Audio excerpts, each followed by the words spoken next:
Good afternoon, everyone. It's Wednesday afternoon, October 14th, 2009. We've got a lot of stormy weather moving through Southern California, also kicking up some wind swell. That wind swell is looking to increase that on Thursday. Still not looking all that pretty, although conditions will be cleaning up. Weather will be moving through the area, but swell itself is still not looking all that good. A lot of runoff also from contamination from all the rain. But I wanted to show you everything that's going on in the models to bring other swell our way. Looks like we're going to be having some other wind swell, though, lingering off and on for at least a few more days. Also, some new developments up in the Gulf that could be bringing us something around the 20th, and of course we'll be seeing some of that New Zealand stuff that I've been talking about over the last week or so coming up around the 20th as well. So I wanted to show you everything that's going on in the models to bring all that together, as well as some possible offshore winds we'll be seeing at least for the morning hours over the next few days. So this is what's going on right now.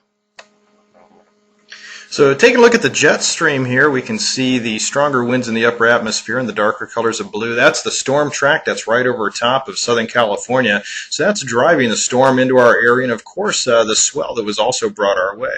So we move the models forward in time, we see that jet stream start to bend northward, and that's because high pressure pushes it up toward the north. So we're going to be seeing high pressure move into our area and storm track move up toward the north. But that storm track will start to lower. This will look into Sunday and then more into the Monday time frame, especially that storm track right over top of our area. That'd be bringing an onshore flow, but also helping to guide systems out of the Gulf toward our area. And there is one that I wanted to show you in just a little bit that would be headed our way possibly for the 20th. Take a look at how this affects the winds. This is a wind model. We can see the stronger winds in the greener, redder colors, and the lighter winds are in blue. We can see that right now there's a lot of south winds blowing at us. If we move the models forward in time, we can see them moving out to more of a Thursday time frame. Still a lot of onshore stuff coming down across the coast, although inland it starts calming up quite a bit, cleaning up then on Thursday. Take a look then on Friday. We can start seeing some of those arrows pointing offshore.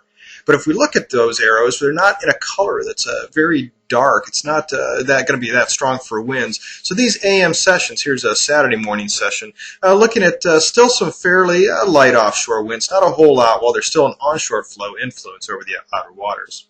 Take a look at how this works out on the wind charts. You can grab these type of wind charts anytime at my 24/7 site, wavecast.com, under the wind section. And we can see that there is somewhat of an offshore influence in the morning hours once we start approaching toward the end of the week and through the Friday, Saturday time frame. So still seeing some of those offshore winds in the morning hours, possibly around 12, 13 miles an hour, but then starting to turn onshore in the afternoon. Not enough of an offshore influence to really cause much of a Santa Ana. Take a look now at the wave analysis models. We can see a lot of swell off the coast. Still a lot of dark colors right to our north, and that's a swath of swell that's going to be coming through then on Thursday, increasing a lot of stuff around west-facing breaks mostly, still wrapping into south-facing breaks, but it's not looking to be all that pretty as that storm still passes through the region.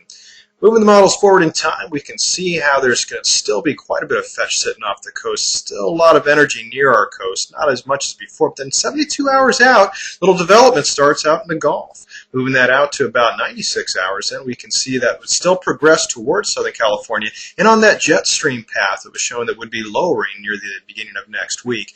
And of course, then driving more of that toward our region. We can see even more energy behind it, starting to approach this 120 hours out. If we look even a little bit farther out in time, we can see now about 144 hours out, even a strengthening of the system. Now, it's a long-range simulation. These things are very iffy, but it looks like that storm could strengthen and then move up into the high end of the Gulf of Alaska, leaving most of the weather that way up into the north, but then bringing us swell. Also, a little note, there's some tropical activity showing up on this 144-hour model, but that's very, very iffy right now and needs to be watched over the next few days, see if anything does develop out of that. Most of that northwest ground swell would probably start hitting us around the 20th, but that wouldn't be the only swell. This is a look at the southern hemisphere jet stream, a blast to the past. And we can see where Antarctica is, where New Zealand is, and then a weak spot in the jet stream, something I talked about in my last Swell Scan report.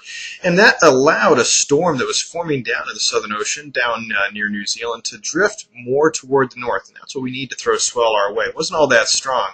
If we take a look, though, at this blast to the past, back at what happened, this is a 72-hour simulation back on the the 8th last week, thinking that that storm would gain some 30-foot seas, and it pretty much did. As we move the models a little bit more forward in time, we can see where, because of that jet stream, here we go, it moves up toward the north just a little bit, but not a whole lot. It did throw some swell our way, so we should be seeing that around the 20th. But looks like the northern hemisphere activity is going to be quite active, and so we may see some actual more dominant northwest swell in around the 20th time frame. Once again, though, some long-range simulations here on the northern hemisphere. Got to see how that works out over the next few days.